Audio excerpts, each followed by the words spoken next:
अस्सलाम वालेकुम फ्रेंड्स।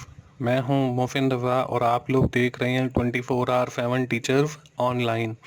दोस्तों, क्लास चल रही है हमारी फाइनेंशियल मैनेजमेंट की और आज उस सीरीज़ का हमारा 12वां लेक्चर है। दोस्तों, पिछली 2-3 क्लासेस से हमने एक नया टॉपिक शुरू किया था जिसको हमने कैपिटल बजटिंग कहा।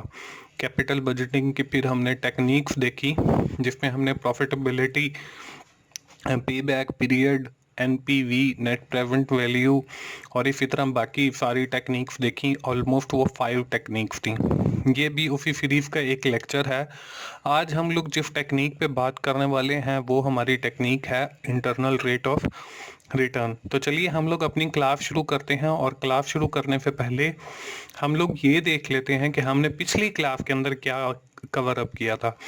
दोस्तों, पिछली क्लास के अंदर जैसे मैंने आपको बताया कि हमने कैपिटल बजटिंग टेक्निक शुरू की हुई हैं और हमने technique number 2 NPV, net present value जो थी उसको विद इन डिटेल देखा और मैंने आपको साथ ये भी समझाया कि हम नेट प्रेजेंट वैल्यू जो है क्यों कैलकुलेट करते हैं, कैसे कैलकुलेट करते हैं और on the basis of net present value हम डिसीजन कैसे लेते हैं कि हमें लिए या किसी भी कंपनी के लिए कौन सा प्रोजेक्ट जो है वो बेहतर होगा।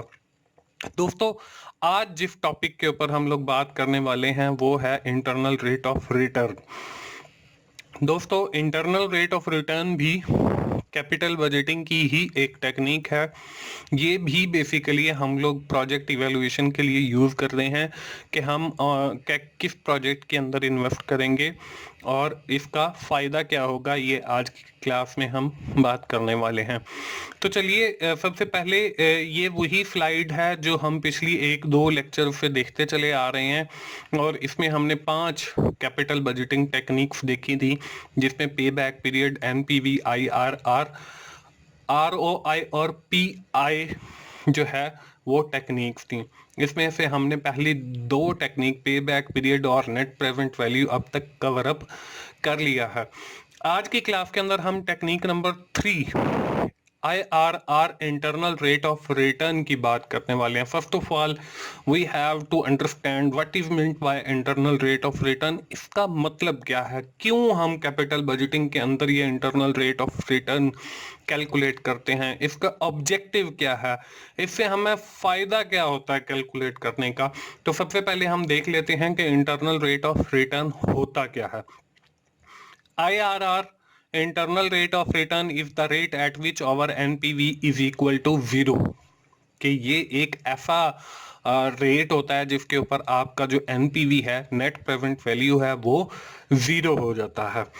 तो ये तो हो गया इंटरनल रेट ऑफ रिटर्न। अब हम लोग देख लेते हैं कि इंटरनल रेट ऑफ रिटर्न जो है हम लोग कैलकुलेट कैसे करते हैं। ये आपके सामने एक एग्जांपल है, रवा एंड कंपनी है। ये ऑलमोस्ट वही एग्जांपल है जो हमने पिछली क्लास के अंदर भी की थी जिसमें हमने एनपीवी कैलकुलेट किया था। Project A have initial investment हमारी 1 लाख है। इसका जो कैश फ्लो है फर्स्ट ईयर के अंदर वो 60,000 है, सेकेंड ईयर के अंदर 35,000 है, थर्ड ईयर के अंदर 38,000 है और फोर्थ ईयर के अंदर हमारा 17,000 है। Now we have to calculate the IRR with the percentage rate of 20% discount rate. इसका जो है हमें 20% डिस्काउंट रेट दिया गया और हमने IRR कैलकुलेट करना है। जब भी दोस्तों हम IRR कैलकुलेट करते हैं तो उसका एक फॉर्मूला है। फॉर्मूला क्या है, इसमें सबसे पहले हमें दिया जाता है जी complete interest rate plus high value minus required value divided by high value minus low value. जब इसको हम ऐड करते हैं कंप्लीट इंटरेस्ट रेट के साथ तो हमारे पास इंटरनल रेट ऑफ रिटर्न आ जाता है। मतलब एक ऐसा रेट आ जाता है जिससे हमारी जो एनपीवी है वो उसकी जो नेट प्रेजेंट वैल्यू है वो एक 0 के बराबर हो जाती है। तो ये कैलकुलेट करने के सबसे पहले जो है हम लोग एनपीवी कैलकुलेट करते हैं। आईआरआर कैलकुलेट करने के लिए it more complex than the NPV. ये एनपीवी से आईआरआर कैलकुलेट करना बल्कि पांचों टेक्निक्स के अंदर जो है IRR कैलकुलेट करना कॉम्प्लेक्स भी है, मुश्किल भी है। मुश्किल तो नहीं कह सकते, बिल्कुल आसान है, लेकिन इसमें यह है कॉम्प्लेक्सिटी थोड़ी सी ज्यादा है कि इसकी कैलकुलेशन थोड़ी सी बढ़ जाती है as compare to the other techniques. इसलिए जो है बहुत सारी कंपनीज जो वो एनपीवी पे बेस कर लेती हैं, पे बैक पीरियड पे कर लेती हैं, प्रॉफिटेबिलिटी पे IRR जो है वो बहुत कम कंपनीज कैलकुलेट करती हैं। अब इसके अंदर होता क्या, इसके अंदर दोस्तों हम एनपीवी ही कैलकुलेट करते हैं to find out the high value, required value and low value. अब हम सबसे पहले कैलकुलेट करते हैं NPV at the rate of 20%, because we have given in the question the rate of 20%। हमें क्वेश्चन के अंदर जो है 20% दिया गया। हमने वही तरीका है जी एनपीवी कैलकुलेट करने का, फॉर्मूला हम पिछले लेक्चर में भी पढ़ चुके हैं कि ऊपर हम रखेंगे cash flow divided by 1 plus I और उसकी रेज टू द पावर जो है हमारा नंबर ऑफ ईयर आ जाएगा। हमारा कैश फ्लो फर्स्ट ईयर के अंदर 60,000 है, सेकंड ईयर के अंदर 35,000 है, थर्ड ईयर के अंदर 38,000 और फोर्थ ईयर के अंदर जो है वो 17,000 है।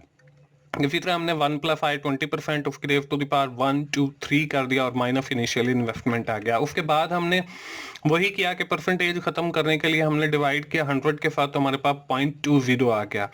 और जब हमने इसकी रेज टू द पावर ली तो फर्स्ट ईयर की 1.20 और सेकंड ईयर की 1.44, थर्ड ईयर की हमारे पास 1.73, इसी तरह लास्ट ईयर की 2.07 आ गया। और जब हमने इनको ऐड किया 50,000 को, 24,305 को, 21,990 को और 8,198 को, तो हमारे पास जो वैल्यू है वो 1,04,494 और माइनस 1,00,000 इनिशियल इन्वेस्टमेंट आ गया। इसी तरह हम लोग जो है उसको जब प्लस माइनस किया तो हमारे पास 4,494 जो है आंसर आ गया। ये है हमारा NPV on the rate of 20%। अब जब हमने दोस्तों IRR कैलकुलेट करना होता है तो हमें एक हाई वैल्यू की जरूरत होती है, मतलब पॉजिटिव वैल्यू की, एक रिक्वायर्ड वैल्यू की और एक लो वैल्यू की। जो हाई वैल्यू है उससे मुराद पॉजिटिव वैल्यू है और जो लो वैल्यू है उससे मुराद हमारी नेगेटिव वैल्यू है। मतलब जो हमारा एनपीवी का आंसर आ रहा है, जैसे यहाँ पे 4,494 आ रहा है, तो ये वैल्यू बहुत ज्यादा है।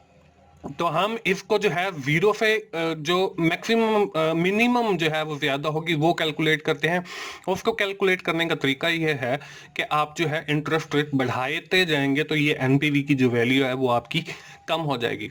अब हम लोग कैलकुलेट कर लेते हैं जी 22% के ऊपर एनपीवी, ताकि हमारी ये जो 4,494 है ये कम हो जाए। ये हमने कैलकुलेट किया, वही कैश फ्लोज हैं, सिर्फ इंटरेस्ट रेट का फर्क है। इसमें भी हमने एनपीवी कैलकुलेट करना है। अब 20% की जगह हम 22% लेंगे।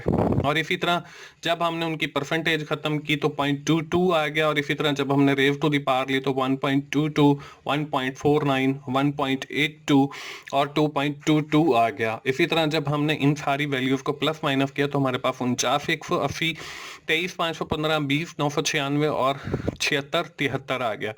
इन सब का जब हमने टोटल किया तो 1,01,296 माइनस 1,00,000 तो हमारे पास 1,296 जो है वो आप देखें बिल्कुल जीरो के करीब तरीन वैल्यू आ गई है। ये हमारी हाई वैल्यू हो गई या पॉजिटिव वैल्यू हो गई।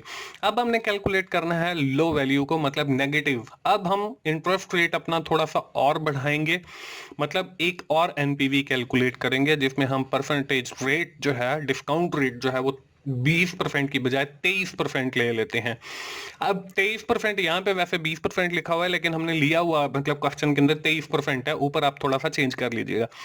तो यहाँ पे 23% लिया, 23 को जब हमने डिवाइड किया 100 के साथ तो 0.23 आ गया। इसी तरह हमने रेज टू दी पावर लेनी है, उसके लिए 1.23 आ गया, 1.51 आ गया, 1.86 आ गया और 2.29 आ गया। जब हमने इसकी रेज टू दी पावर को इसके साथ डिवाइड किया तो हमारे पास 48,780 प्लस 23,134 प्लस 20,420 और प्लस 7,427 आ गया। इन सब का टोटल जो है वो 99,762 माइनस 1,00,000 आ गया। और जब हमने इसको प्लस माइनस किया तो माइनस 237,29 जो है हमारे पास एनपीवी आ गई विद द रेट ऑफ 23%। अब देखें हमारे पास एक पॉजिटिव वैल्यू है 1,296 की, एक नेगेटिव वैल्यू है माइनस 237,29 की। और जो रेट ऑफ रिटर्न जो डिस्काउंट रेट है वो 22% है और 23% है। अब देखें जो हमारा IRR है वो बिटवीन इन दोनों के है कि ऐसा कोई रिटर्न रेट आएगा जिसके ऊपर हमारी जो एनपीवी है वो जीरो हो जाएगी, वो 22 और 23% के दरमियान में। अब वो कैलकुलेट करने के लिए हम IRR का फॉर्मूला, जैसे हमारी हाई वैल्यू, जैसे मैंने आपको बताया, तो हाई वैल्यू ले ली हमने, फिर हमने रिक्वायर्ड वैल्यू लेनी है, रिक्वायर्ड वैल्यू हमारे पास जीरो है। अब हाई वैल्यू यहाँ पे 494.60 आ गया और लो वैल्यू -237 आ गया। अब यहाँ पे देखें मैंने हाई वैल्यू 20% वाली ले ली है, तो आप हाई वैल्यू 22% वाली भी ले सकते हो या 20% वाली, मतलब जो जीरो के करीब तीनों हमने वो लेनी होती है, लेकिन यहाँ पे मैंने आपकी 20% वाली ले ली है। तो यहाँ पे आप 1296 वाली भी ले सकते हो क्योंकि ये ज्यादा जीरो के करीब है, लेकिन मैंने यहाँ पे जो है वो आपको 20% वाली लेकर समझाया। तो हम यहाँ पे फॉर्मूला के अंदर अपनी वैल्यू पुट करते हैं। देखें अब हमारा 22% रेट आ गया, ये हमने यहाँ पे 22% लिखा रेट और प्लस किया इसको। देखें यहाँ पे 1296, क्योंकि मैंने आपको ये बताया था कि हमने जीरो के करीब तरीन जो वैल्यू होगी उसको हाई वैल्यू लेंगे, तो यहाँ पे 22% वाली जो है हमारी जीरो के ज्यादा करीब है, तो हमने 1296.16 लिख दिया। लेकिन यहाँ पे देखें जहाँ पे आपको हाई वैल्यू के इक्वल लिखा हुआ नजर आ रहा है वहां पे 4494 आ रहा है, ये यहाँ पे सिर्फ गलती से आ गया, यहाँ पे आपने 1296 लेना है। तो माइनस किया और रिक्वायर्ड वैल्यू हमेशा हमारी जीरो रहेगी, ठीक है, -0 आ गया, डिवाइडेड बाय 1296 और -237.29, ये भी माइनस में है तो इसलिए मैंने विद इन ब्रैकेट लिख दिया। अब जब हमने आगे इसको फर्दर कैलकुलेट किया तो 22 आ गया प्लस 12.96.16, क्योंकि जीरो जब जाएगा तो वही की वही वैल्यू आ जाएगी। और इसमें से हमने जब 1296.16 को, ये माइनस है और फिर आगे वैल्यू भी माइनस वाली है, तो माइनस माइनस हमें पता है कि प्लस हो जाता है, तो इन दोनों को जब ऐड किया तो 1533.45 आ गया। जब हमने इनको फर्दर कैलकुलेट किया तो हमारे पास जो जवाब है वो 22.84 आ गया। मतलब 22.84 एक ऐसा रेट है जिसके ऊपर जो हमारी एनपीवी है वो अगर कैलकुलेट करें तो हमारी जीरो आएगी। और ये हमने फिर 22.84 इसके ऊपर जैसे हमने 20%, 22% और 23% इंटरेस्ट लेकर देखा है, यहाँ पे आप इसको कैलकुलेट करेंगे तो आपकी वैल्यू जो है वो जीरो आ जाएगी और that is the internal rate of return. यही हमारा इंटरनल रेट ऑफ रिटर्न होगा। अब ये तो हो गया दोस्तों हमारा इंटरनल रेट ऑफ रिटर्न। अब बात आ जाती है जी एक्सरसाइज की कि आप लोग एक्सरसाइज क्या करेंगे। दोस्तों वही एग्जांपल है जो हम पिछली क्लास के अंदर हमने देखी थी जिसपे आपने एनपीवी कैलकुलेट किया था, वही एग्जांपल है जी। Mofin and company have following option to invest. Project A have initial investment 1 lakh, cash flow first year के अंदर 55,000, सेकेंड ईयर के अंदर 40,000, थर्ड ईयर के अंदर 35,000 और फोर्थ ईयर के अंदर 25,000 है। हमने करना क्या है, the company have discount rate of 20%, find out the IRR of project A. आपने प्रोजेक्ट ए का जो है IRR बताना है, यही आपकी एक्सरसाइज है। जल्दी से अपने नोटबुक उठाइए और इसे सॉल्व कीजिए और देखिए कि आपका IRR जो रेट है वो कितना आता है फॉर दिस प्रोजेक्ट, इस प्रोजेक्ट का।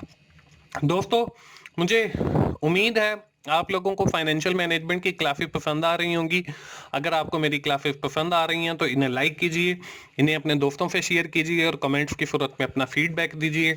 और मोफिन भाई का चैनल 24/7 टीचर्स ऑनलाइन सब्सक्राइब कीजिए ताकि मेरी हर आने वाली वीडियो आप लोगों तक पहुंच सके।